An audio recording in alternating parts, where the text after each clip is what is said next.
Okay, good afternoon, everyone. So, we'll continue with our class for newspaper analysis.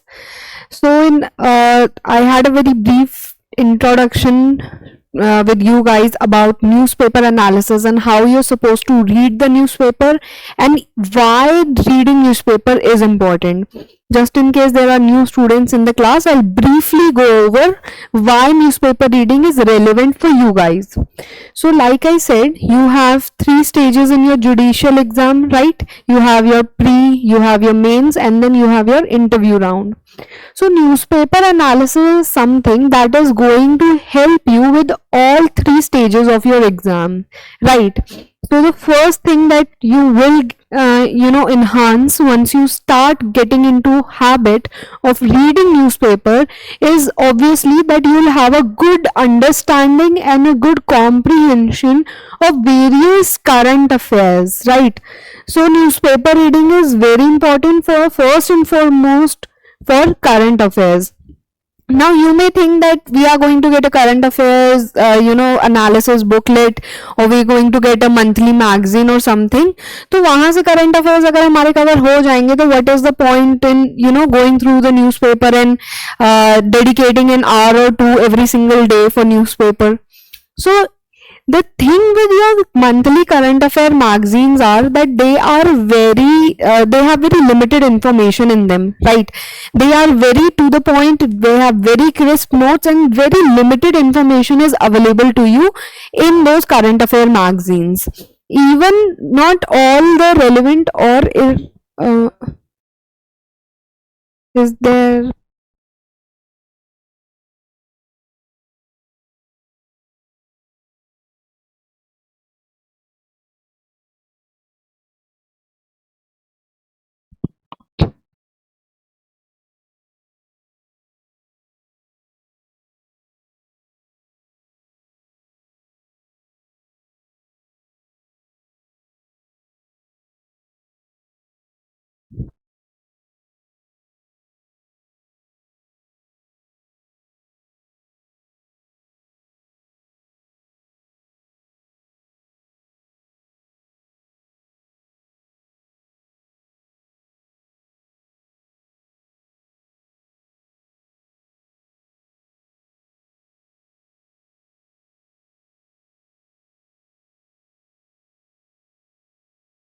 Okay, so there is some technical issues in the class. We'll just take 2 more minutes to resume the class. Thank you so much for your patience.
Okay, so we are back. Okay, so we were discussing कि newspaper पढ़ना आप लोगों के लिए क्यों relevant है, right? तो हमने पहले भी ये डिस्कस करा है कि आपके जुडिशियल सर्विसेज के एग्जाम में प्री है, मेंस है और इंटरव्यू राउंड है, राइट? तो अब आपके इन तीनों राउंड्स के लिए, तीनों एग्जाम्स के लिए आपके करंट अफेयर्स जो है रेलेवेंट हैं। कैसे हैं वो अभी हम देखेंगे। तो सबसे पहली चीज हमने देखी कि आपके न्यूज़पेपर रीडिंग से आपका सबसे पहला काम जो होगा वो है कि आप करंट अफेयर्स के बारे में जानोगे, राइट? तो करंट अफेयर्स अब आपके लिए क्यों रेलेवेंट है इन ऑल द 3 एग्जाम्स। आपके प्री में करंट अफेयर्स का एक गुड अमाउंट ऑफ पोर्शन जो है, क्वेश्चंस हैं जो पूछे जाते हैं करंट अफेयर्स से, तो डायरेक्टली एकदम रेलेवेंट है आप लोगों के लिए करंट अफेयर्स जानना, ताकि आप क्वेश्चंस आंसर कर सको। किसी भी कॉम्पिटिटिव एग्जाम में आपके करंट अफेयर्स और जीके जीएस जैसे पोर्शंस डाले ही इसलिए जाते हैं कि आपको एक कॉम्पिटिटिव एज मिल सके over the others, right? We are going to assume that if you are attempting a judicial services exam तो आपको लॉ तो सभी को आता होगा, राइट? लॉ की एक ही इंटरप्रिटेशन है सुप्रीम कोर्ट की जो सबने पढ़ी होगी। तो how can you decide in an MCQ based exam की who may have a edge over the others? तो उस केस में आपके करंट अफेयर्स और जीके जीएस जैसे सब्जेक्ट्स हैं, आपके लैंग्वेजेस जैसे सब्जेक्ट्स हैं जो आपको एक एज देते हैं ओवर दी अदर्स, राइट? तो न्यूज़पेपर रीडिंग से सबसे पहली चीज जो होगी वो है कि आपको करंट अफेयर्स पता चलेंगे। आपको आप पता ही है कि जुडिशियल सर्विसेज एग्जाम कितना कॉम्पिटिटिव एग्जाम है, उसमें every single marks is going to count. So when we know कि एक good amount of portion 20-25 marks का पोर्शन आपका करंट अफेयर्स से आ रहा है, तो it make sense that we dedicate a certain amount of time to that particular subject, right? तो आपका करंट अफेयर्स प्री में रेलेवेंट है। अब मेंस में कैसे रेलेवेंट है आपका? तो मेंस में आपके आंसर राइटिंग है। आप अगर किसी भी रेलेवेंट टॉपिक पर लिख रहे हैं कोई भी आंसर, ठीक है, और आपने रिसेंट में कोई न्यूज पढ़ी है उस टॉपिक से related, it is going to again give you an edge over the others if you are mentioning कि सुप्रीम कोर्ट ने recently so and so case में या सो एंड सो इशू में इस ऑर्डर को लेकर या इस सेक्शन को लेकर ये बात बोली है, तो it is again going to give you certain edge over the others, ठीक है? आप फेडरलिज्म के ऊपर लिख रहे हैं, आपने द हिंदू में कोई एडिटोरियल पढ़ा है, या रिसेंटली जैसे आपका बीएसएफ का इशू चल रहा है, जुरिस्डिक्शनल इशू चल रहा है, आप वहां मेंशन कर रहे हो, तो it is going to give you an edge कि स्टूडेंट जो है वो अवेयर है about their about the environment in which they are studying in. वो किस जगह पर है, आसपास क्या न्यूज हो रही है, क्या चीजें हो रही हैं, उससे स्टूडेंट अवगत है। तो ये चीजें आपको अगेन एक एज देंगी आपके आंसर को और जो है वो अच्छा बनाएंगी। तो अगेन मेंस में आपको काफी हेल्प मिलेगी इस चीज की। आपको एसे राइटिंग अगर आती है तो आपको एसेस कभी भी रैंडम टॉपिक्स पे नहीं आएंगे, हमेशा आपका एसे ऐसे टॉपिक पर आता है जिसे आप लॉ से कनेक्ट कर सकते हो और इजीली कनेक्ट कर सकते हो, ठीक है? It is not very hard to connect any law to any topic that we might have. तो ये टॉपिक्स यूजुअली आपके अगेन ऐसे टॉपिक्स होते हैं जो किसी ना किसी करंट अफेयर से रिलेट कर सकते हैं या लॉ के किसी सब्जेक्ट से रिलेट कर सकते हैं। तो again in essay writing also it is going to give you a good edge अगर आप जो है मेंशन कर पाओगे या मेंशन कर रहे हो अपने आंसर्स में कोई भी रीसेंट न्यूज जो हुई है, ठीक है? आपको इन्वायरमेंट से रिलेटेड कोई भी अगर ऐसे आता है लिखने के लिए, तो you can mention there are so many news in the newspaper जो आप मेंशन कर सकते हो जो आपके इन्वायरमेंटल प्रोटेक्शन से रिलेटेड है, ठीक है? आपके राइजिंग एयर पोल्यूशन हो, चाहे आपका यमुना रिवर क्लीनिंग के ऊपर कोई इशू हो, आप वहां पर मेंशन कर सकते हो क्या रोल है वेरियस बॉडीज का, स्टैट्यूटरी बॉडीज का, और क्या प्रोविजंस हैं, कॉन्स्टिट्यूशनल प्रोविजंस हैं जिनके थ्रू हमें पता चल रहा है कि ये इशू एक्चुअली रेलिवेंट है from even a legal point of view. Then again we as prospective judges we cannot just think of our subjects of law or even current affairs as just a means to an end। हम इसे अब ये नहीं मान सकते, एक student का जो पर्सपेक्टिव होता है कि मुझे एग्जाम में मार्क्स किस चीज से मिलेंगे, राइट? तो स्टूडेंट्स हर चीज में सोचते हैं कि मुझे एग्जाम में और बेटर मार्क्स किस चीज से मिल सकते हैं, क्या पढ़ने से मिल सकते हैं। वो थोड़ी सी सोच अब हमें बदलनी है, क्योंकि अब हम सिर्फ स्टूडेंट्स नहीं है, राइट? वी आर प्रोस्पेक्टिव जजेस, कल के होने वाले जजेस हैं आप लोग। तो आप लोगों को थोड़ा सा ये अपनी सोच चेंज करनी होगी कि आप कोई भी चीज, कोई भी लॉ अगर पढ़ रहे हो, करंट अफेयर्स अगर पढ़ रहे हो, कोई भी लीगल न्यूज अगर पढ़ रहे हो, कोई जजमेंट अगर पढ़ रहे हो, इट इज नॉट जस्ट ताकि आपको एग्जाम में मार्क्स मिल सके, but to make yourself aware, right. तो इन सब चीजों के लिए जरूरी है आपके लिए कि आप करंट अफेयर्स भी पढ़ें। रिसेंट में जो न्यूज हो रही है, it might not be very much relevant to your judicial services examination, but it might become a very relevant issue for you when you have become a judge. तो चीज़ों के बारे में हमें पता होना चाहिए, नेशनल न्यूज़ क्या चल रही है, इंटरनेशनल न्यूज़ क्या चल रही है, साइंस एंड टेक्नोलॉजी में क्या हो रहा है, अवार्ड्स में क्या हो रहा है, कौन सी स्कीम्स लॉन्च हो रही हैं, कौन सी कॉन्फ्रेंसेज हो रही हैं, राइट। तो ये सारी चीज़ें हमें कुछ कुछ मात्रा में पता होनी चाहिए, हमारे एग्जाम पॉइंट ऑफ व्यू से भी रेलिवेंट है, प्लस कल को जब आप लोग जजेस बनोगे तब ये सारी चीज़ें आपको हेल्प करेंगी in your day to day conduct. Next you have your interview round. Now current affairs are very relevant for your interview round also. आपके इंटरव्यू राउंड में आपसे पूछा जा सकता है करंट अफेयर्स के बारे में, जो उस दिन के करंट अफेयर्स हुए, इतना लेटेस्ट भी आपसे पूछा जा सकता है, just to see if you are aware about things that are happening in the legal fraternity और नॉट। तो आप लोगों के लिए करंट अफेयर्स इंटरव्यू राउंड तक के लिए भी रेलिवेंट हो जाते हैं। यू कैन नॉट सिंपली से इन एन इंटरव्यू कि करंट अफेयर्स तो मैंने प्रिपेयर नहीं करा है, मैं तो सिर्फ लॉ प्रिपेयर करके आया हूँ। You have cleared your mains, you have cleared your pre, then you are entering into the interview round. Of course the panel knows that you guys have enough information about law. आप लोगों को law आता है और इतना आता है कि आप वेल क्वालिफाइड हो यहाँ बैठने के लिए और इंटरव्यू पैनल के आगे बैठने के लिए वेल क्वालिफाइड हो। They know that, they know कि आपको इतना लॉ आता है। They are not there to just test your legal knowledge, वो आपके पास है, वो उन्हें भी पता है कि आपके पास उतनी लीगल नॉलेज है।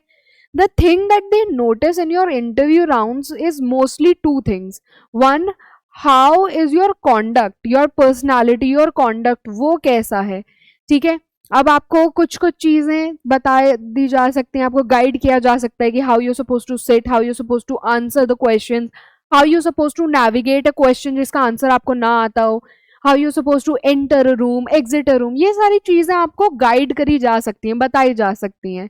बट देयर आर थिंग्स जो आपको नहीं सिखाई जा सकती, जैसे आपको कैसे अपने पर्सनैलिटी जो है मेंटेन करनी है, अपना कॉन्डक्ट कैसे मेंटेन करना है, दैट इज समथिंग जो आपके अंदर से अपने आप आएगा, ठीक है। That is a very inherent thing, nobody can teach you that. आपकी पर्सनैलिटी आपको कोई नहीं सिखा सकता कि किस टाइप की आपकी पर्सनैलिटी होनी चाहिए। ऑफ कोर्स जब आप प्री और मेंस अपने क्लियर करोगे तो एक कॉन्फिडेंस आपके अंदर होगा, ठीक है, जो आपके कंडक्ट में भी दिखेगा कि द पर्सन फील्स कॉन्फिडेंट कि मैं वेल क्वालिफाइड हूं यहाँ बैठने के लिए और कल को जज बनने के लिए भी वेल क्वालिफाइड हूँ। तो कॉन्फिडेंस आपके कंडक्ट में आएगा ही। कॉन्फिडेंस अगेन आएगा if you have scored good in your pre and mains, where of course current affairs are helping you, but that confident is very necessary for you guys in your interview round, that is going to show up in your personality. उसके अलावा आपसे वो current affairs पूछ सकते हैं, ठीक है, आप जहाँ को बिलोंग करते हो उस जगह की हिस्ट्री आपसे पूछ सकते हैं, उस जगह से रिलेटेड जीके जीएस वो आपसे पूछ सकते हैं। तो ये भी रेलिवेंट हो जाता है आपके इंटरव्यू राउंड के लिए। In the getting to know part of the interview they can जज from a students conduct and personality while answering these questions of current affairs and GK GS from where the student belongs to, या आप जहाँ से पढ़े हो, जिस university से आपने पढ़ा हो, किसी आपने यूनिवर्सिटी को कोई फेमस टीचर हो, या जहाँ से आप बिलोंग करते हो वहाँ पे कोई फेमस फ्रीडम फाइटर रहा हो। तो ये सारी चीज़ों से जब आप नेविगेट करते हो, आंसर करते हो, तो उस टाइम आपकी पर्सनालिटी, आपका कंडक्ट देखकर दे जज you in the interview round. तो यहाँ पर भी आपका करंट अफेयर्स जानना काफ़ी रेलिवेंट हो जाता है, ठीक है। नॉट जस्ट कि एक इनहेरेंट आपके अंदर कॉन्फिडेंस आएगा, बट ऑल्सो कि आपसे डायरेक्ट करंट अफेयर्स भी पूछे जा सकते हैं। Next thing that we have discussed is कि आपका जीके जीएस, ये भी काफ़ी रेलिवेंट है। जीके जीएस, अब जीके जीएस का सिलेबस वी ऑल नो कि बहुत बड़ा है। GKGS का syllabus you can not navigate through that syllabus, it is that huge. समुद्र जितना बड़ा आपका GKGS का सिलेबस है, it is impossible to cover each and every topic of GKGS। आज के करंट अफेयर्स कल का GKGS बन जाते हैं, every single day it is growing. तो it is virtually impossible for you guys to know each and every single thing that has happened in the world since the time immemorial. तो हमारे लिए GK GS में हम कैसे navigate कर सकते हैं? तो उसके लिए बेस्ट चीज है कि आपको आपके करंट अफेयर्स पता हो. आपके करंट अफेयर्स जो हैं उन्हीं से रिलेट करके आपसे जीके जीएस भी पूछी जाएगी. ठीक है, कोई भी अगर आपसे जीके जीएस का क्वेश्चन पूछा जा रहा है तो वो इसीलिए पूछा जा रहा है कि उससे रिलेटेड कोई ना कोई करंट अफेयर जो है आपके पास आया होगा. तो that is also going to help you a lot when you are navigating कि जीके जीएस में हमें एग्जैक्टली क्या पढ़ना है, राइट. तो जीके जीएस का सिलेबस नैरो डाउन करने के लिए हमारे पास हमारे करंट अफेयर्स हैं. जैसे अगर आपने कोई भी गेम्स होती हैं, ओलंपिक गेम्स हो रही हैं, तो आप ओलंपिक गेम्स के बारे में बेसिक डेटा कुछ जानोगे. ठीक है, कि फर्स्ट ओलंपिक गेम्स कब हुए थे, कहाँ हुए थे, लास्ट एडिशन कब हुआ था, कहाँ हुआ था. ठीक है, या आपका जो है कोई भी ओलंपिक्स के अंदर इंडिया का पहला मेडल कौन सी कैटेगरी में आया था, टीम मेडल, सिंगुलर मेडल. ठीक है, तो बहुत ही कम हो गया है, आपका नैरो डाउन हो गया है कि आपको जीके जीएस में क्या क्या पता होना चाहिए. G20 का इवेंट हुआ तो G20 का पहला इवेंट कब हुआ है, लास्ट इवेंट कब हुआ है, कहाँ हुआ है, आपके कौन से नए पार्टिसिपेंट्स हैं जो G20 को ज्वाइन करना चाहते हैं. ठीक है, या जिनको इनविटेशन भेजा गया to join the G20 organisation, आपके कोई भी अगर डिक्लेरेशन है वो साइन हो रही है, तो ये सारी चीजें आपके लिए रेलिवेंट हो जाएंगी फ्रॉम अ करंट अफेयर. तो जीके जीएस का आप स्कोप बहुत नैरो डाउन कर सकते हो from your current affairs portion. The third and the foremost thing which I think is very very very important reason why you should read a newspaper. अब देखो, current affairs और GK GS दोनों ही आपको बहुत सारे प्लेटफॉर्म्स पे मिल जाएंगे. Monthly magazine आपको मिल जाएगी करंट अफेयर्स की, पीएलए से मिलेगी आपको, हर महीने की करंट अफेयर्स की मैगजीन मिल जाती है. उससे आप जीके जीएस भी अपना नैरो डाउन कर सकते हो. तो वाई रीड अ न्यूज़पेपर? तो देखो, सबसे पहली चीज है कि अगर आपको कोई भी मंथली मैगजीन मिल रही है, आपने कहीं और से भी कोई मंथली मैगजीन आप ले रहे हो, तो वहां पर बहुत ही कॉम्प्रीहेंसिव वे में बहुत ही कम न्यूज जो है आपके पास अवेलेबल होती है. You do not have access to all the news that is happening each and every day. अब आपका न्यूज़पेपर जो है, it has such a large size, such small font size, such large size of the paper. वो ही आपका जो है 17 to 18 pages का हर दिन छपता है. तो it is virtually impossible to think कि आपका करंट अफेयर मंथली मैगजीन जो 30, 40, 50 पेजेस का अगर होगा तो it is covering each and every news of every day. तो आपकी बहुत ही रेलिवेंट न्यूज़ जब आपकी शॉर्ट डाउन कट शॉर्ट होती है, तो there might be a chance that you are missing on some information that might be relevant that we didn't think was relevant, right. You do not know what your examiner thinks is relevant news. We can always guess what the examiner might think is relevant news, what the person who is making your question paper might think is relevant news, but you cannot guess कि जो भी इंसान आपका paper बना रहा है उसको कौन सी न्यूज रेलेवेंट लगी, कौन सी नहीं. हम लोग गेस डाउन करके 90% जो है वो गेस कर सकते हैं कि कौन सी न्यूज रेलेवेंट है, but there is still the scope for the 10% कि कोई न्यूज हमें इरेलीवेंट लगी पर एग्जामिनर को रेलेवेंट लगी. And we do not want you guys to lose on even 1 mark if it is possible. तो आपके लिए बेस्ट ऑप्शन रहता है कि आप डेली का न्यूज एनालिसिस पढ़ो, डेली जो है अपना न्यूज़पेपर पढ़ो. तो like I said, current affair के अच्छा मंथली मैगजीन नहीं तो यूट्यूब पे आपको वीडियोस मिल जाएंगी, हर दिन का न्यूज़पेपर एनालिसिस होता है. तो न्यूज़पेपर क्यों पढ़ना है? तो यहाँ पर तीसरी चीज जो आपको न्यूज़पेपर रीडिंग से आपकी इम्प्रूव होगी वो है आपकी लैंग्वेज. आपकी लैंग्वेज बहुत इम्प्रूव होगी after reading a newspaper. Your reading is going to improve a lot when you start reading your newspaper. When you start, when you are at the beginning stage, you are at the beginner level, आपको हो सकता है 2 to 3 hours लगे अपना पूरा newspaper analysis करने के लिए, which is fine. स्टार्टिंग में you guys have that kind of time, right? आप लोगों का course 14 to let's say 15 months का है. उस टाइम पे स्टार्टिंग मंथ्स में आपके पास टाइम है कि अभी आपका कोर्स कंप्लीट नहीं हुआ है. आप वैसे भी जुडिशियल सर्विस एग्जामिनेशन जो है नहीं दोगे जब तक आपका कोर्स कंप्लीट नहीं हो जाता या एक गुड पोर्शन कवर नहीं हो जाता. तो स्टार्टिंग में आप लोगों के पास टाइम है कि आप इन्वेस्ट कर सकते हो ज़्यादा time in newspaper reading.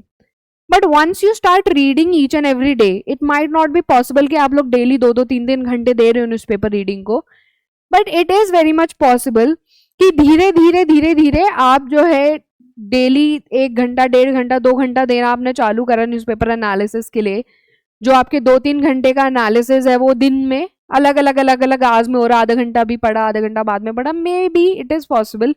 Starting में रेगुलरिटी लाना थोड़ा मुश्किल होता है। Even when you start studying your law subjects, तब भी आप लोगों के साथ ही होगा कि एक साथ बैठ के आप 50 सेक्शन एक साथ नहीं पढ़ पाओगे। आप लोग 2-4 सेक्शन अभी पढ़ोगे, फिर एक ब्रेक ले लोगे, फिर थोड़ी देर में 10 सेक्शन पढ़ोगे, फिर ब्रेक ले लोगे। It is possible, it is a human tendency, it happens. But when you start reading, after a while you are going to get into the habit कि आप जल्दी जल्दी रीड कर पा रहे हो, छांट पा रहे हो कौन सी इन्फॉर्मेशन, कौन सी न्यूज रेलिवेंट है, और आप जो है न्यूज को कट शॉर्ट कर पा रहे हो कि ये पोर्शन रेलिवेंट नहीं है, ये पोर्शन रेलिवेंट है। That is going to improve with time. तो एक पॉइंट आएगा जब आप लेट्स से कि 2-3 हफ्ते या 1 महीना आपने न्यूज़पेपर रीडिंग करा, उसके बाद धीरे धीरे आपका टाइम इम्प्रूव हो रहा है, तो आप विद इन एन आवर पूरा न्यूज़पेपर एनालिसिस अपना बहुत इजीली कर सकते हो। ठीक है, आपके न्यूज़पेपर में 17-18 पेजेस जो हैं वो सारे रेलेवेंट आप लोगों के लिए नहीं है, बहुत कम न्यूज़ है जो आप लोगों के लिए रेलेवेंट है, तो आप उसे कट शॉर्ट कर सकते हो, देख सकते हो कि कौन सा पोर्शन रेलेवेंट है, कौन सा नहीं है, after you get into a habit of reading. तो रीडिंग आपकी सिर्फ और सिर्फ लैंग्वेज को इम्प्रूव नहीं करेगी, it will also help you when you become जजेस टू बिकम जजेस।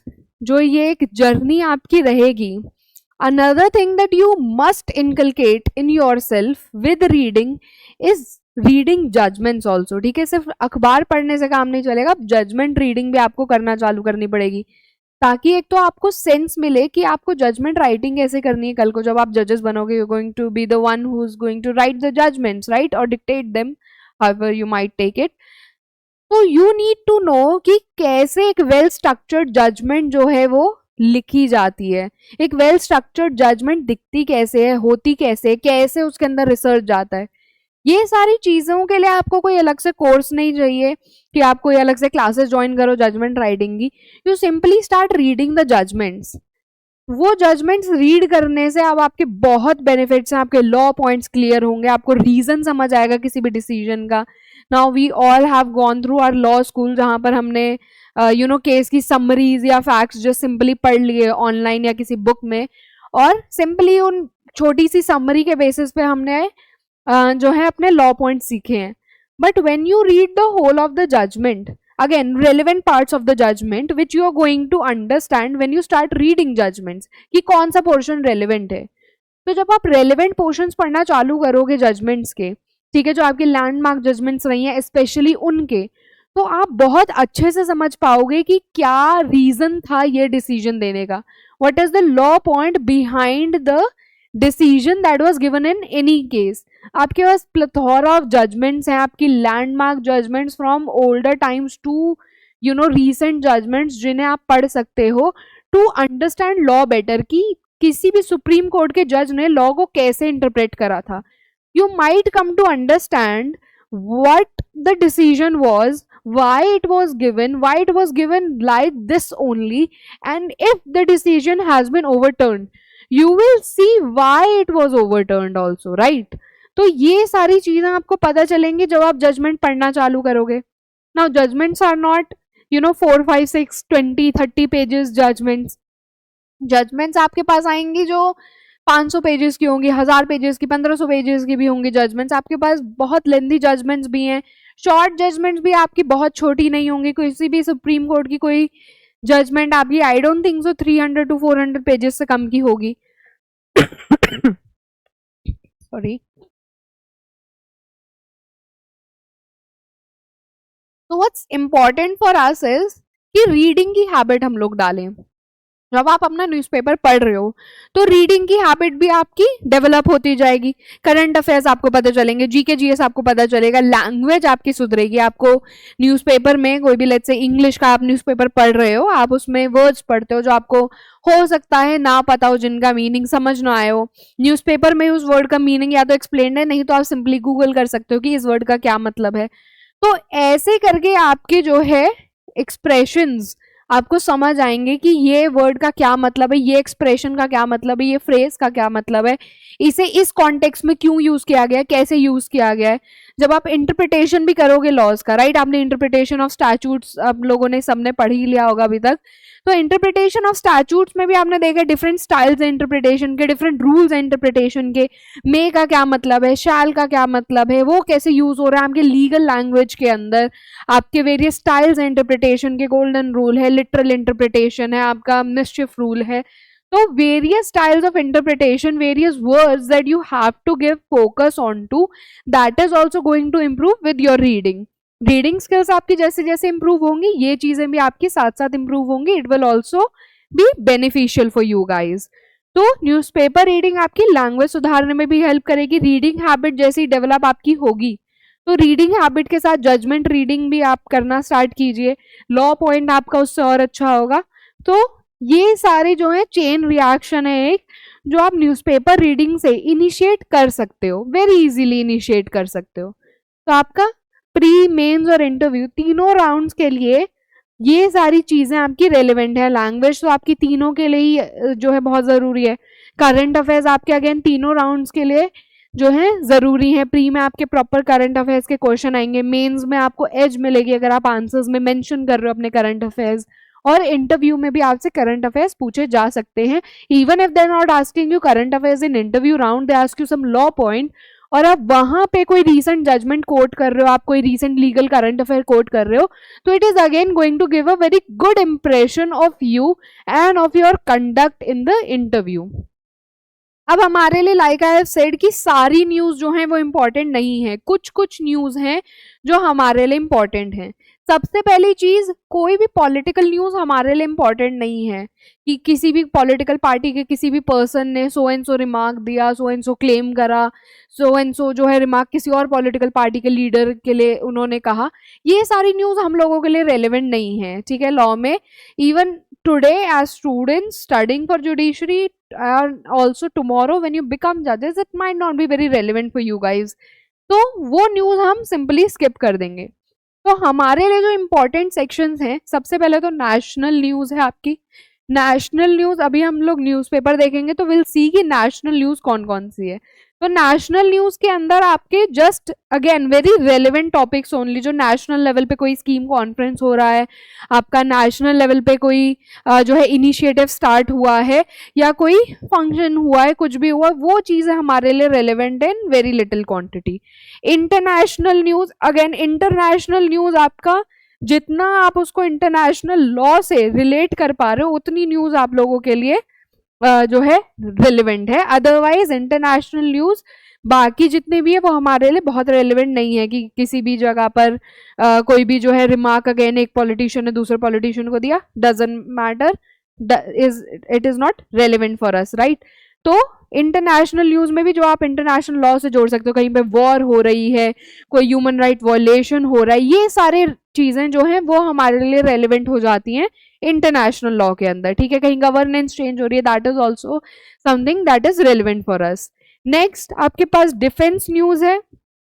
अगेन डिफेंस न्यूज बहुत लिमिटेड क्वांटिटी में हमारे लिए रेलिवेंट होती है, कोई भी डिफेंस न्यूज, ठीक है। अगेन जो नेशनल लेवल पे अगर कोई इनिशिएटिव स्टार्ट हुआ है तो वो न्यूज हमारे लिए रेलिवेंट हो जाएंगी, ठीक है।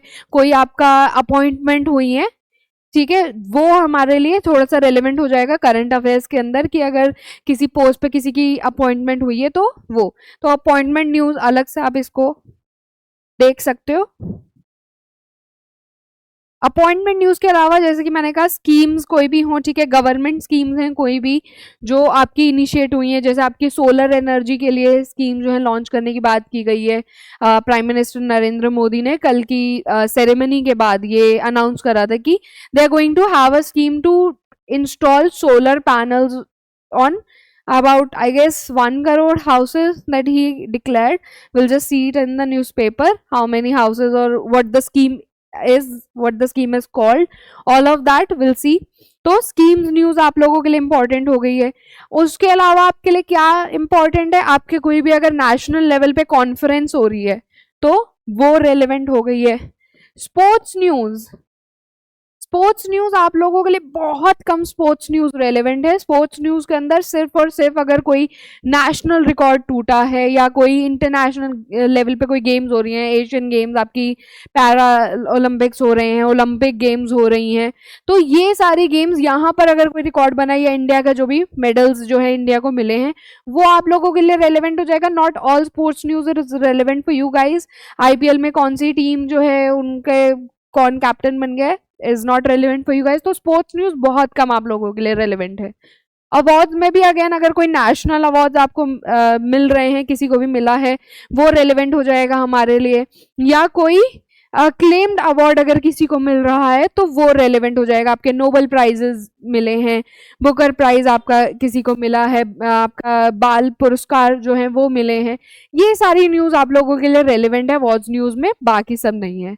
ठीक है, इसके अलावा आप लोगों के पास और भी कुछ टॉपिक्स हो सकता है। आपके इन्वायरमेंट से रिलेटेड कोई भी अगर न्यूज है, बहुत जरूरी है आप लोगों के लिए इन्वायरमेंट से रिलेटेड अपनी कोई भी न्यूज जो है उसको पढ़ना, उसको जो है उसके बारे में जानना बहुत जरूरी है। Environment news is very very important.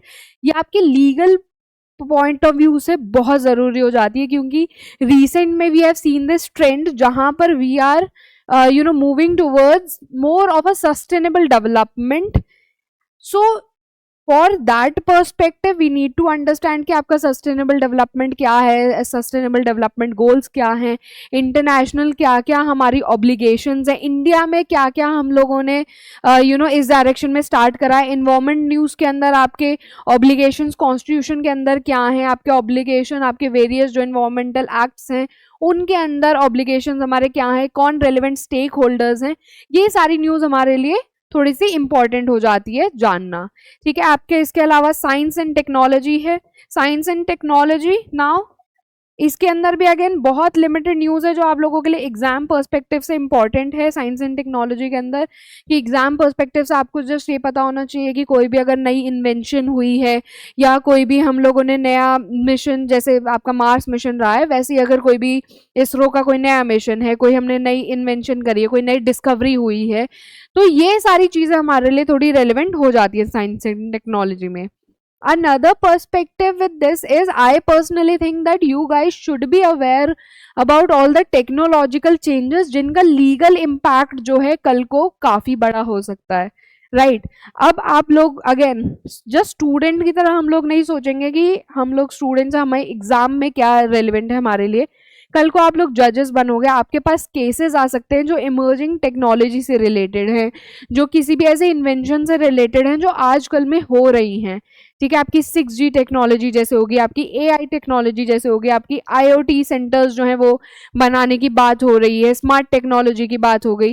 तो ये सारी चीज़ें ऐसी हैं जिनका लीगल इम्प्लीकेशन बहुत बड़ा है। ठीक है, तो इनके लीगल इश्यूज क्योंकि बहुत ज़्यादा हैं, तो वी नो कि आज से 5 साल 10 साल में इनके केसेस बूम करने वाले। There is going to be a rise of cases that are related to your emerging technology. तो थोड़ा अपने आप को अवेयर रखा कीजिए कि क्या रीसेंट जो है साइंस एंड टेक्नोलॉजी में क्या चल रहा है, क्या इन्वेंशन हो रही हैं, क्या आगे प्रोजेक्ट्स देखे जा रहे हैं। So you are a little aware about what the further legal implications might be and how we can tackle it. ठीक है, ये आपके रिसर्च पर्सपेक्टिव से भी उतना ही जरूरी है जितना आपका लीगल पर्सपेक्टिव से एज जजेस आप लोगों के लिए रेलिवेंट हो जाता है। ठीक है, तो हमारे पास ये कुछ टॉपिक्स हैं जिनसे आपसे क्वेश्चंस जो हैं पूछे जा सकते हैं आपके एग्जामिनेशन में, and which are relevant for you guys from your from the perspective that you are going to be जजेस of tomorrow. So now we'll see some important headlines in the newspaper.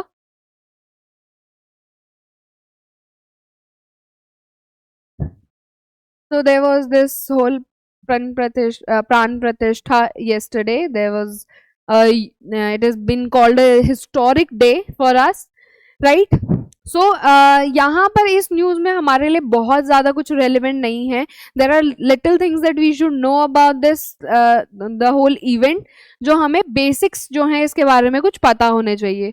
देखो, सबसे पहले तो आपके जो prime minister हैं वो कह रहे हैं कि judiciary has upholded the dignity of law and justice. कि आपका ये जो पूरा लीगल बैटल हुआ है, ठीक है, अयोध्या में राम मंदिर बनना है, तो उसके पीछे जो पूरा लीगल बैटल है वो काफ़ी रेलेवेंट है आप लोगों के लिए from your judiciary point of view also and as future जजेस ऑल्सो। तो यहाँ पर आपके प्राइम मिनिस्टर भी इस चीज़ को एक्सेप्ट कर रहे हैं और जो है अपलॉड कर रहे हैं कि judiciary has upholded the dignity of law and justice. तो यहाँ पर ये न्यूज़ हमारे लिए थोड़ी सी रेलेवेंट हो जाती है, अगेन नॉट वेरी रेलेवेंट आप लोगों के लिए, but you need to understand that what had happened and what were the legal issues behind the whole scenario, क्या केस रहा है उसके बारे में आप लोगों को पता होना चाहिए। Now there is again this news जहां पर आपके सुप्रीम कोर्ट ने बोला है कि कोई भी पुलिस या स्टेट अथॉरिटीज जो हैं they are not bound to act on any oral orders to ban the live telecast of Pran Pratishtha at the of lord Rama at Ayodhya. तो ये हमारे लिए रेलेवेंट है कि supreme court has given this order, ठीक है। इसके अलावा आप लोगों के पास जो है यहाँ पर चाइनीज रिसर्च वेसल जो है वो इंडियन ओशन में एंटर कर रहा है and it is heading to Male as has been said by trackers. Now यहाँ पे ये इंटरनेशनल न्यूज में आपके लिए थोड़ा रेलेवेंट हो जाता है कि there have already are tensions between India and Maldives and there has always been some tensions between India and China. तो चाइनीज रिसर्च वेसल्स बहुत सारे हैं जो इंडियन ओशन में एंटर कर रहे हैं, right.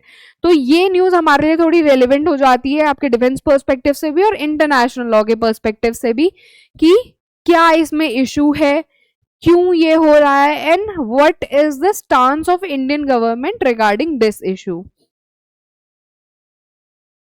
Next, very important news that we have, Supreme Court is going to decide if the center has encroached on Punjab's domain or not.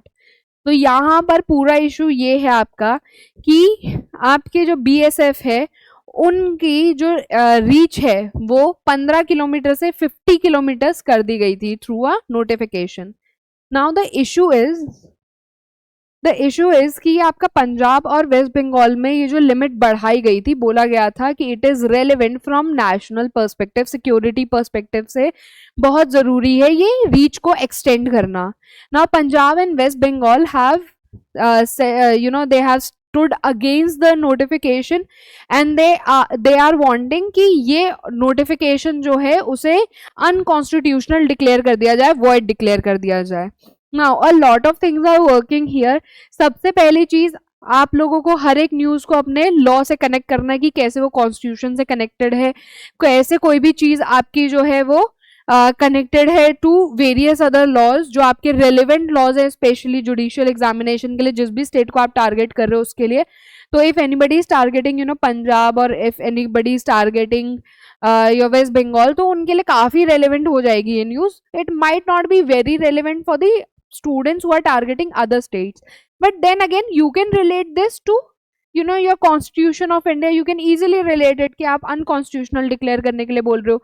Article 13 के अंदर ये हो सकता है। आर्टिकल 13 क्लॉज 3 आपकी लॉ की डेफिनेशन की बात कर रहा है कि लॉ क्या होता है, उसमें हमने मेंशन करा है कि any notification that has force of law in territory of India, that is also law under article 13 that can be declared void की क्या इंटरप्रिटेशन है दोनों सेक्शंस में। तो ये सारी कुछ चीजें हैं जो आपकी साइड बाय साइड जो है चलेंगी जब भी आप न्यूज़पेपर एनालिसिस करोगे। आई वुड डेफिनेटली सजेस्ट कि ये कुछ चीजें जिन पे आप थोड़ा ध्यान दिया करो कि क्या क्या चीजें मेंशन्ड हैं, क्या क्या चीजें आप लोगों के लिए रेलेवेंट हैं, कैसे उसे आप कनेक्ट कर सकते हो किसी भी लॉ से, ठीक है। यू माइट थिंक ये बहुत ही फार फेच्ड कनेक्शन है, but it is going to help you revise your subjects also and also help you connected कि आपके पास अगर क्वेश्चन यहाँ से पूछा जा सकता है तो आप ये न्यूज जो है अपनी कोट कर सकते हो उधर, तो वहां आपको काफी हेल्प करेगी ये चीज।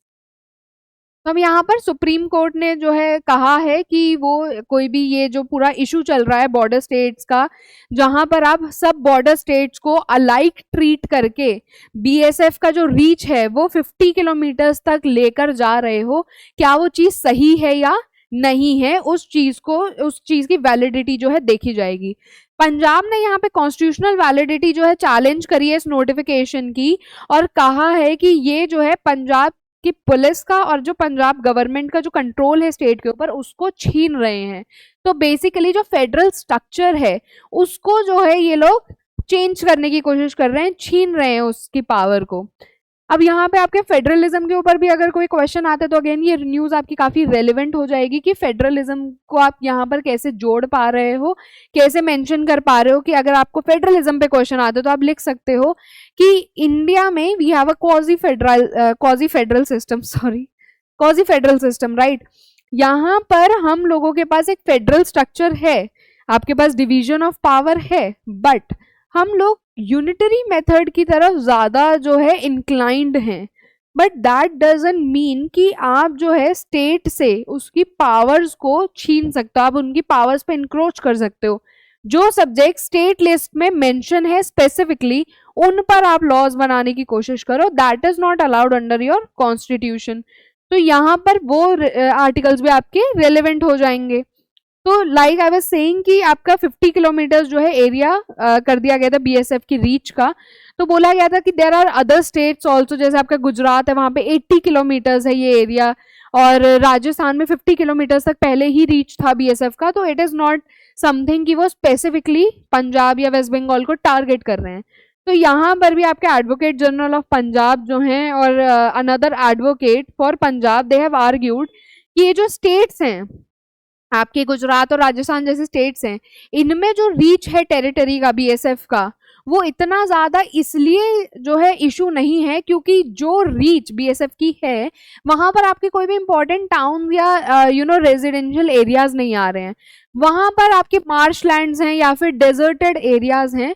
तो it is easy to assume कि आपके सेंटर जो है वो स्टेट की पावर को इंक्रोच करने की कोशिश नहीं कर रही है। But when you talk about states such as Punjab and West Bengal, Punjab का वैसी एरिया आपका काफी कम है as compare to states like Rajasthan. तो वहां पर अगर आप 50 kilometres within the boundary अगर आप बीएसएफ की रीच लेकर आओगे तो lot of places residential areas are going to be covered under it, जो अर्लियर जो है आपके गवर्नमेंट कंट्रोल के अंडर थे, पुलिस कंट्रोल के अंडर थे, अब वहां से कंट्रोल छीन के बीएसएफ को दिया जा रहा है। तो ये काफी बड़ा एक इशू बन गया है यहाँ पर। तो again this becomes very relevant for you guys to look into. Not very much relevant news for us here. We can simply just read the headlines and have a basic understanding कि क्या issue चल रहा है, ठीक है। इसमें बहुत ज्यादा डीप आप लोगों को पढ़ने की कोई खास जो है जरूरत है नहीं। Again the issue that we were talking about कि अथॉरिटीज जो है वो बाउंड नहीं है by oral orders to ban live telecast of Ram temple consecration. Next we have where's the okay, it is all about Ram Mandir and what other people are doing during the ceremony. Okay, so another relevant news for you guys is that the Union Home Ministry has rushed a team of officials to Manipur and they are calling for a positive action to be done here. तो यहाँ पर आप again अपने loss से जो है इस news को रेलेवेंट जो है बना सकते हो, कनेक्ट कर सकते हो उसको आप रेलेवेंट पोर्शंस के अंदर, रेलेवेंट सेक्शंस के अंदर आप इस न्यूज को भी कोट कर सकते हो।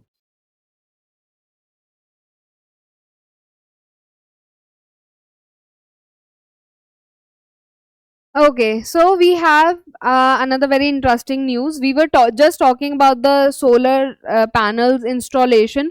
तो पीएम मोदी ने अनाउंस करा है कि सोलर रूफटॉप स्कीम जो है वो 1 करोड़ हाउस होल्ड तक पहुंचाई जाएगी। इसका नाम जो है प्रधानमंत्री सूर्योदय योजना रखा गया है आपका, ठीक है। प्रधानमंत्री सूर्योदय योजना के अंदर आपके सोलर पैनल जो इंस्टॉल करे जाएंगे घरों की छत के ऊपर। अब इस ये हमारे लिए रेलेवेंट क्यों है? Again it is related to your something related to your environmental news, right. तो यहाँ पर हमारे लिए ये इम्पोर्टेंट इसलिए है क्योंकि अगेन आप सस्टेनेबल डेवलपमेंट की ओर जो है बढ़ रहे हैं, सस्टेनेबल डेवलपमेंट को प्रमोट कर रहे हो। आपका सोलर पैनल इंस्टॉल करने से ऐसा नहीं है कि सिर्फ बिजली का बिल कम आएगा, बट यहाँ पर हमें काफी हेल्प भी मिलेगी कि आप जो है बाकी जो आपके सोर्सेज हैं इलेक्ट्रिसिटी जनरेशन के, उन पर हम कम रिलाय करेंगे, तो सेल्फ रिलायंट जो है बन पाएंगे हम। तो it is a very good initiative that the the government is trying to take. आपका इन्वायरमेंट से आप इसको बहुत इजीली जोड़ सकते हो, आप रिन्यूएबल एनर्जी की तरफ बढ़ रहे हो, that is also again a very good thing. तो आपके जो इंटरनेशनल ऑब्लिगेशंस भी हैं सस्टेनेबल डेवलपमेंट को लेकर, इन्वायरमेंटल प्रोटेक्शन को लेकर, वहां आप इसको ब्यूटीफुली कोट कर सकते हो इस स्कीम को। Another thing very interesting and very important thing is this is again news relevant from your awards and again science and technology दोनों के लिए रेलिवेंट है। देखो अवार्ड्स में यहाँ पर आपका राष्ट्रीय बाल पुरस्कार जो है वो 19 बच्चे जो हैं उनको मिला है। बाल पुरस्कार आपका 5 साल से 5 साल से 18 साल तक के लोगों को दिया जाता है, बच्चों को दिया जाता है। यहाँ पे वेरियस अलग अलग आपके कैटेगरीज हैं जिनके अंदर ये बाल पुरस्कार दिया जाता है, ठीक है। आर्ट्स एंड कल्चर हो गया, आपका स्पोर्ट्स हो गया, आपका ब्रेवरी के लिए हो गया, तो इन सब कैटेगरीज में बच्चों को ये अवार्ड्स दिए जाते हैं। तो यहाँ पर ये अवार्ड्स मिले, ये अवार्ड्स एंड फंक्शन के अंडर आप लोगों के लिए इम्पोर्टेंट है। दूसरी चीज यहाँ पर आपके प्रेसिडेंट ने टेक्नोलॉजी की बात करी है कि टेक्नोलॉजी आपके लिए रेलिवेंट कैसे and how it is also becoming a impediment into the holistic growth of the children. अब आपका हेल्प कैसे कर रही है उसके लिए आप बहुत कुछ लिख सकते हो कि आपकी टेक्नोलॉजी जो है वो एजुकेशन को एक्सेसिबल बना रही है बच्चों के लिए, राइट। कोविड टाइम्स में जो काफी एक बड़ा इशू रहा था वो ये था कि एक्सेसिबल नहीं है एजुकेशन बच्चों के लिए। जिनके पास स्मार्टफोन्स ना हो, लैपटॉप्स ना हो, कंप्यूटर्स ना हो घर में, उनके लिए एक्सेसिबल नहीं रहेगी एजुकेशन। तो एजुकेशन को हम और एक्सेसिबल बना सकते हैं using variety of technologies that we might have available as of now and technology that is being developed as of now. तो आपका एजुकेशन प्रोवाइड करने में, उसको बहुत एक्सेसिबल बनाने में, ईजियर बनाने में हेल्प कर सकती है टेक्नोलॉजी। उसके अलावा टेक्नोलॉजी का आपका काफी अच्छा रोल रहेगा बच्चों को जो है और ज्यादा चीज़ों में इनकलकेट करने के लिए, ठीक है। हम लोगों ने स्पोर्ट्स से रिलेटेड हम लोग जो भी स्कीम्स देखते हैं उसका भी क्या रीज़न है कि हम जो यूथ है उन्हें सही दिशा दिखाना चाहते हैं, उन्हें पाथ जो है अपना उससे भटकने से रोकना चाहते हैं। वी वांट कि वो अपने फ्री टाइम में किसी एक प्रोडक्टिव एक्टिविटी पर अपना टाइम स्पेंड करें। So similarly, using technology also we can inculcate in our youth and even in our adults to utilize their time into good things, into relevant things that is going to help them career wise also and help them relax also. तो technology का वहाँ पे काफी अच्छा use है, you can write on that. Another thing is कि आपके जो बच्चों के एक होलिस्टिक ग्रोथ प्लान था, ठीक है, कि हम ये नहीं चाह रहे हैं कि वो सिर्फ पढ़ते रहें, हम चाह रहे हैं कि बच्चों का एक ओवरऑल डेवलपमेंट हो, उनकी फिजिकल हेल्थ, मेंटल हेल्थ, उनके जो है इमोशनल हेल्थ, हर एक का जो है ध्यान रखा जाए। बच्चे जो हैं अगर पूरे टाइम पढ़ते रहेंगे तो उनकी मेंटल और फिजिकल हेल्थ जो है उस पर काफ़ी असर पड़ेगा। तो वी वांट कि बच्चों की एक होलिस्टिक ग्रोथ हो, उसके लिए बहुत सारे आपकी स्कीम्स भी बनाई जाती हैं। आपके DPSP में भी ये चीज़ लिखी है कि हमें एक होलिस्टिक ग्रोथ देनी है बच्चों को। तो अब उस चीज़ को फुलफिल करने के लिए हम लोग कोई भी अगर स्कीम बना रहे हैं, यहाँ पे टेक्नोलॉजी एक इम्पेडिमेंट भी बन सकती है। कैसे बन सकती है, यहाँ पर आपके प्रेसिडेंट ने भी ये चीज़ नोट करी है, बोली है कि बच्चे जिनके पास एक्सेस है टेक्नोलॉजी का, वो उसको सही तरीके से यूज ना करने की बजाय उसको एक अच्छे मैनर में या एक प्रोडक्टिव मैनर में यूज ना करने की बजाय अदर पर्पसेस के लिए ज्यादा यूज करते हैं। These other purposes might include nefarious purposes, ठीक है, या उसके अलावा सिंपली अगर आप सिर्फ गेम्स खेल रहे हो अपनी टेक्नोलॉजी पे, आप जो है सिर्फ इंस्टाग्राम, फेसबुक ये सब स्क्रॉल कर रहे हो अपनी टेक्नोलॉजी पे, तो वो चीज़ आपकी होलिस्टिक ग्रोथ के लिए एक इम्पेडिमेंट बन जाती है। तो टेक्नोलॉजी के दोनों फेजेस जो हैं उनकी बात की गई थी कि टेक्नोलॉजी कैसे हमारे लिए हेल्पफुल भी है आज के टाइम में, और ये कैसे एक इम्पेडिमेंट भी बन गई है हमारे लिए, वो भी चीज़ डिस्कस करी गई थी आपकी। नाउ अगेन यहाँ आपकी एक बहुत अच्छी जो है रेलेवेंट न्यूज़ आई है। आपका भीष्म क्यूब प्रोजेक्ट जो है आरोग्य मैत्री के अंदर ये प्रोजेक्ट था, जहां पर आपके state of the art technology की यूज करके वेरियस क्यूब्स बनाए गए थे जो कि आपके रैपिड जो है हेल्थ केयर डिलीवर कर सकते हैं, एक्सेसिबल बना रहे हैं ये हेल्थ केयर को बहुत ज़्यादा। आपके फंडामेंटल राइट्स भी फुलफिल हो रहे हैं, आपके DPSPs भी यहाँ पर फुलफिल हो रहे हैं, तो उसके लिए काफ़ी रेलिवेंट है ये न्यूज़। आपका राइट टू हेल्थ पे अगर क्वेश्चन आता है, रिसेंटली आपके राजस्थान गवर्नमेंट ने भी बोला है कि वो प्रॉपर एक बिल लेकर आए हैं, वो प्रॉपर एक एक्ट फॉर्म करेंगे to make health care right that is being actually fulfilled in the state of Rajasthan.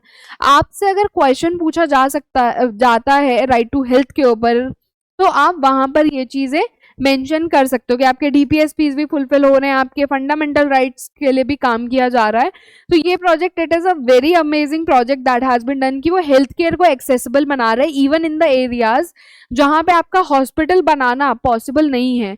वहां पर ये क्यूब्स इजिली जो है ट्रांसपोर्ट किए जा सकते हैं, और इजिली उन्हें ट्रांसपोर्ट करने के बाद आप इन क्यूब्स के अंदर जो है इलाज करवा सकते हो। State of the art technology is being used. ऐसा नहीं है कि लिमिटेड है इन क्यूब्स का स्कोप, यहाँ तक कि इन क्यूब्स में वेरियस अदर्स जो आपके क्यूब्स हैं उनमें सर्जरीज भी परफॉर्म की जा सकती हैं।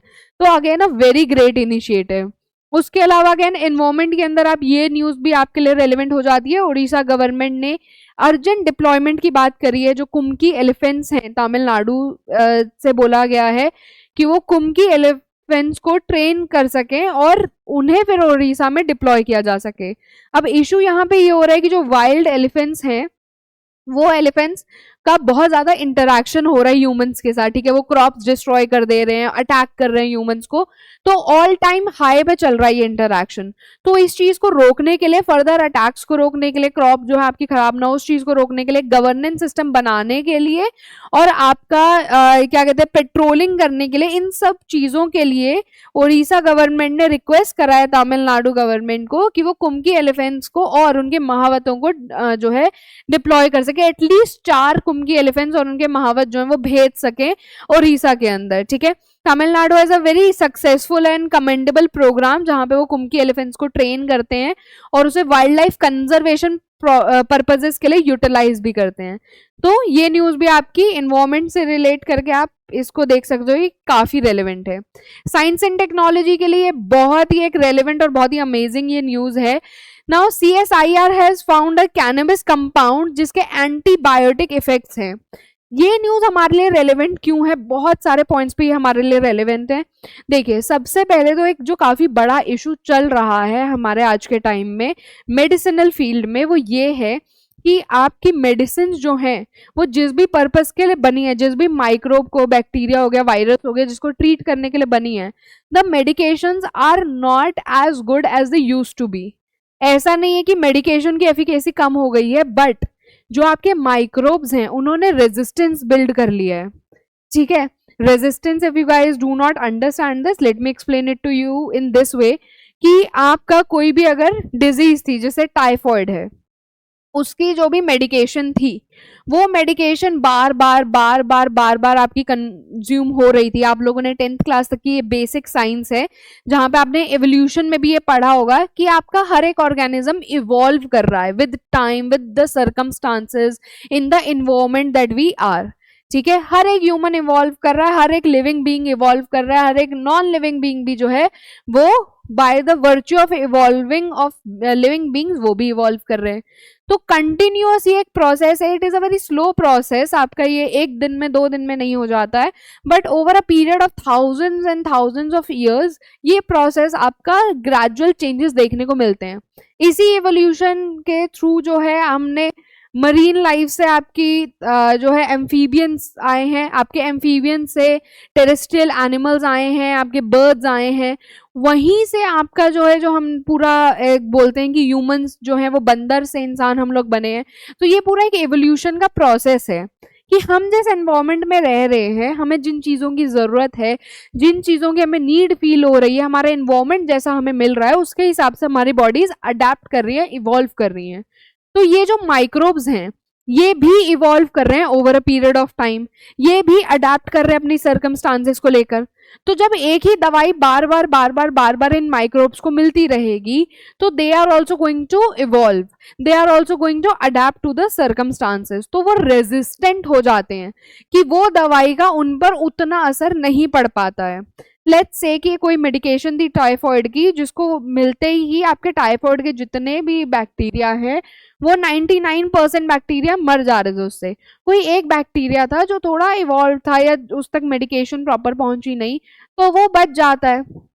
ये बैक्टीरिया आगे जब रिप्रोड्यूस करेगा तो रेजिस्टेंट जो है माइक्रोब्स वो रिप्रोड्यूस करेगा, जिन पर ये दवाई का असर और कम होगा। Over a period of time resistance जो है बिल्ड होती रहती है माइक्रोब्स के अंदर, तो आपकी दवाइयों का असर कम हो जाता है, तो हमें या तो डोज बढ़ानी पड़ती है उनकी, या हमें नई मेडिकेशंस लानी पड़ती हैं। तो अब हमारी बहुत सारी ऐसी डिजीजेस थी जिनका माइक्रोबियल रेजिस्टेंस की वजह से जो है इलाज आपका, पहले उसके लिए मेडिकेशन हमारे पास अवेलेबल है बट वो मेडिकेशन से रेजिस्टेंट हो गया आपके माइक्रोब्स, तो अब वो इलाज जो है वो मुश्किल हो गया था उन बीमारियों का करना। In fact there has been a research जहां पे ऐसा देखा गया कि 2019 में 2.97 लाख डेथ्स जो है हुई थी because of this anti microbial resistance. और भी कहा जा रहा है कि अभी तक 10.42 लाख अदर डेथ्स जो हैं उसे भी एसोसिएट कर सकते हैं हम इससे, ठीक है, एंटी माइक्रोबियल रेजिस्टेंस से। आपने कोविड टाइम्स में भी देखा होगा कि बहुत इशू ये आ रहा था कि कोई मेडिकेशन कुछ लोगों पर एकदम असर कर रही थी, वो ठीक हो जा रहे थे, बट कुछ लोगों पर असर नहीं कर रही थी, उनकी कंडीशन वर्स होती गई। There have been a lot of deaths in that period जिनको मेडिकेशन भी मिली थी, इलाज भी मिला था, पर फिर भी उनकी डेथ हुई है। इसका रीजन ये है कि their bodies have the antibodies in their body have become resistant to the medication. जो माइक्रोब्स उनकी बॉडी में प्रेजेंट थे, जो वायरस उनकी बॉडी में प्रेजेंट था, वो रेजिस्टेंट हो गया होगा आपके मेडिकेशन से। इसीलिए एंटी माइक्रोबियल रेजिस्टेंस से बहुत ज्यादा डेथ्स जो हैं वो कॉज होती हैं। अब इसका एक बहुत अच्छा सॉल्यूशन ये निकला है कि आपका जम्मू CSIR को एक कैनबिस कंपाउंड मिला है जिसमें एंटीबायोटिक इफेक्ट्स हैं। तो अगर हम इस पर और फर्दर रिसर्च करते हैं, प्रॉपर मेडिकेशन इससे बनाते हैं, अप्रूव करवाते हैं उससे रेलेवेंट अथॉरिटीज से, तो we can easily use this medication to treat the diseases जिनके माइक्रोब्स रेजिस्टेंट हो गए किसी और सर्टेन जो है मेडिकेशन से। तो it is going to be a huge breakthrough in the your medicinal field. इसके अलावा again world's biggest iceberg has been battered by waves at it is heading north. ये भी आप कोट कर सकते हो जब भी अगर आप कोई इन्वायरमेंट रिलेटेड आंसर लिख रहे हो, तो आप लिख सकते हो कि ग्लोबल वार्मिंग का जो है असर ये आपको देखने को मिल सकता है कि आपके आइसबर्ग जो हैं वो अलग हो रहे हैं और ग्लेशियर्स से, और वो इतने बड़े बड़े आइसबर्ग जो हैं आपके वो ट्रैवल कर रहे हैं, ठीक है। तो ये ग्लोबल वार्मिंग को आप इसमें जो है ग्लोबल वार्मिंग इसका एक काफी बड़ा रीजन है जिसकी वजह से ये हो रहा है। Now we have the Hindu's editorial here, we have 2 amazing articles here. सबसे पहले तो आपका ये टैक्स कंट्रीब्यूशन बाय स्टेट्स, इसको रिवाइज करने की जरूरत है, ऐसा यहाँ पे आर्टिकल है। तो बेसिकली यहाँ पे बात हो रही है कि आपकी फाइनेंस कमीशन जो है उसके 2 रोल्स हैं। पहला रोल है कि वो रिकमेंड करें कि किस प्रपोर्शन में यूनियन टैक्स रेवेन्यूज जो हैं वो आपकी स्टेट्स को असाइन किए जाएंगे, और दूसरा रोल है कि वो रेकमेंड करें कि हर स्टेट का कितना शेयर होगा असाइंड टैक्स रेवेन्यू के अंदर। तो अब यहाँ पर हमने जो है इस आर्टिकल में पूरा बात की गई है कि आपका कैसे डिसाइड करती है फाइनेंस कमीशन ये। अब आपके 10th फाइनेंस कमीशन जो है इन द ईयर 2000 जब फॉर्म हुई थी, तो वहां से आपका जो है चेंजेस आए थे इन द क्राइटेरिया जिसके थ्रू डिसाइड होता था कि कौन सी स्टेट कितना जो है वो पे करेंगी, कितना उन्हें पैसे असाइन होंगे। तो 10th कमीशन से पहले जो है आपका अलग क्राइटेरिया था, बट 10th कमीशन के बाद क्राइटेरिया हमने रखा principles of equity and efficiency, ठीक है। Principles of equity and efficiency के अंदर हमने जो है डिवॉल्व करना चालू करा कि कैसे जो है हर एक स्टेट को आपके पैसा मिलेगा। तो अब इक्विटी स्टिपुलेट करती है कि कोई भी अगर स्टेट है जिसके ज्यादा जरूरत है पैसों की, तो उसको ज्यादा जो है वो पैसे अलॉट किए जाएं। हो सकता है there is a state who is not that developed, तो वो ज्यादा जो है कंट्रीब्यूट नहीं कर सकती, but they need more money to develop further, ताकि वो मेट्रोपॉलिटन जितना डेवलप कर सके। तो यहाँ पर उनका कंट्रीब्यूशन कम होगा but they need more money, right. तो प्रिंसिपल ऑफ इक्विटी के हिसाब से इस स्टेट को जो है कंट्रीब्यूट डिस्ट्रीब्यूशन कम करना चाहिए बट पैसे ज्यादा मिलने चाहिए. This is what the principle of equity stipulating. Efficiency जो है वो रिवॉर्ड कर रही है स्टेट्स को कि आप एफिशिएंट थे रेवेन्यू कलेक्शन के अंदर, तो उसके हिसाब से आपको बेनिफिट मिलना चाहिए व्हेन यू बी एलोकेटेड, कि आपको कितना जो है वो पैसे मिले, अलॉट हुए सेंटर से. तो अब यहाँ पर there is a very detailed study कि आपका कैसे ये किया जाता था. तो आपका फाइनेंस कमीशन जो है 10 to 20% वेट जो है वो डालते थे इनकम टैक्स रेवेन्यू कलेक्शन या असेसमेंट के ऊपर. और आपका यूनियन एक्साइज ड्यूटीज के केस में जो भी वैल्यू होती थी उसको हमने फाइनेंस कमीशन ने सिर्फ 10 या 20% वेटेज रखी थी एफिशिएंसी इंडिकेटर के लिए. पॉपुलेशन जो एक चीफ इंडिकेटर था जिसे 80 to 90% वेटेज दी गई थी, जिसके अकॉर्डिंग ये फैक्टर्स हैं जिसके अकॉर्डिंग डिसाइड होता था कि स्टेट का कितना कंट्रीब्यूशन होना चाहिए.